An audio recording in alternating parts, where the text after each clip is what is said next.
We've still got a ton to cover in the second hour of Ayman, focused on the big stories of the week. The Supreme Court's decision on abortion, the whiplash on gun control between Congress and the court, and the bombshell revelations of the latest January 6th hearing. I'm Michael Steele, in for Ayman Mohyeldin. Let's get started.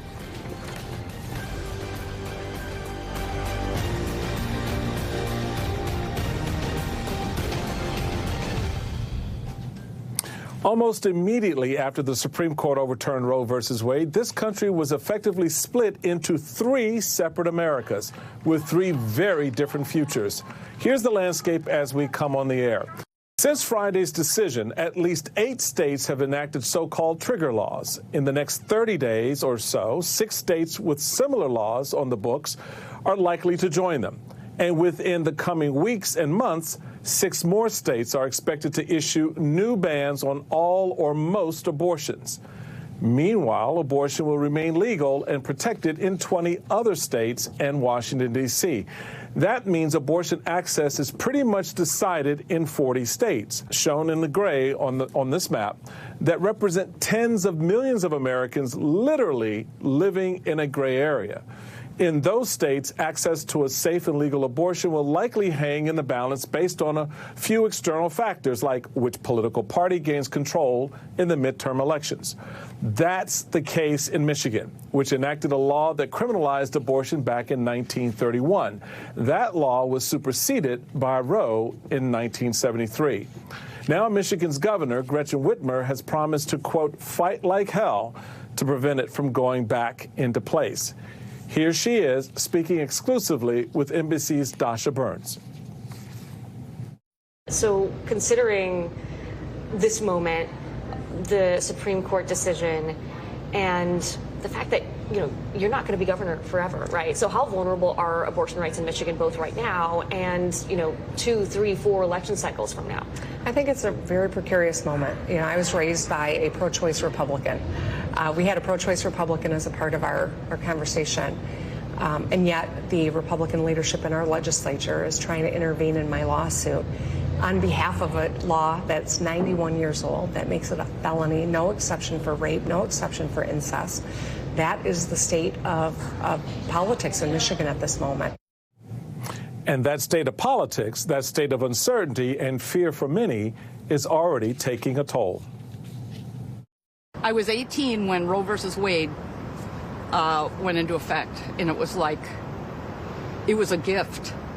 I felt like my government understood that I was a human being that could make up my own mind. How do they have the right to tell me or any woman what she can do with her body? Let's bring in my Saturday night panel, Pennsylvania State Representative Malcolm Kenyatta. He's a Democrat who serves Philadelphia County.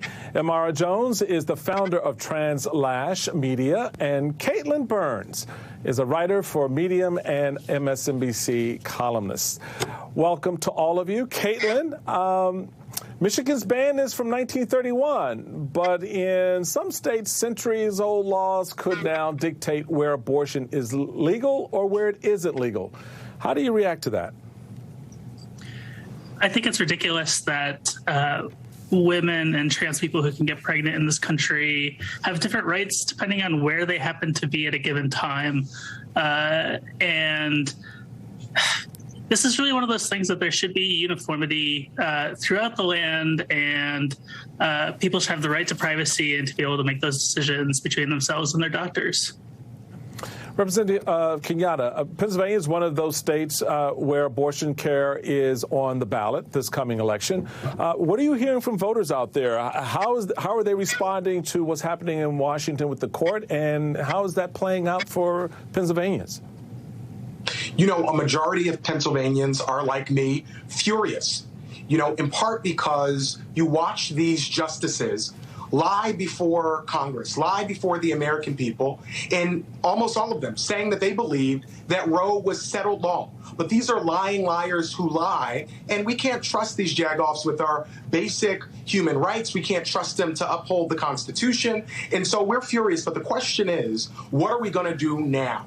And for me, I'm going to be going all around Pennsylvania, just as I was when I was a candidate for the U.S. Senate, talking about our values, talking about what it's going to take to flip this state in terms of the Senate race, make sure John Fetterman wins, make sure Josh Shapiro becomes our next governor. But, Mike, I'll make this last point. Yes, Attorney General Shapiro, future Governor Shapiro, will be able to veto bad pieces of legislation. But here in Pennsylvania, it is only the legislature that is a part of determining constitutional amendments. And so the legislature can vote to put a question before voters of whether or not we will ban abortion in our Constitution, and a governor would not be able to do anything about that. And so we have a chance for the first time in 30 years to flip Pennsylvania's state house, and I hope that everybody who cares about protecting abortion access in Pennsylvania is in it for John, in it for Josh, but also in it to flip the state house. So, Representative, let me follow up on that, because that's an interesting point. Is there that kind of momentum to do that, though, to flip the legislature on this issue, given how people are feeling about the economy and the hesitancy around their economic future? What's going to be the driver here to get that piece done? But here's the thing, Michael. Abortion access is about economic justice and fairness, because you hear these people say over and over again how pro-life they are. They don't give a damn about life. If they were so pro-life, then they would be with us right now with House Democrats who are pushing to have universal pre-K. They would be standing with us to make sure there's paid leave. They would be fighting with us to make sure we expand the work that needs to continue to be done to make sure kids aren't murdered in their classrooms. So they don't give a damn about any of those things, and we have a real opportunity to flip these seats. And if folks follow me on Twitter at Malcolm Kenyatta, they're going to see me talking about these races, out campaigning. I've already been doing events for Dems who are in these tough swing districts, and we have a chance to win. And I think this is going to be one of those cases where these Republican members are really going to be sorry that this was decided in the way that it was, because people are awake and they're worried, and they're going to go out and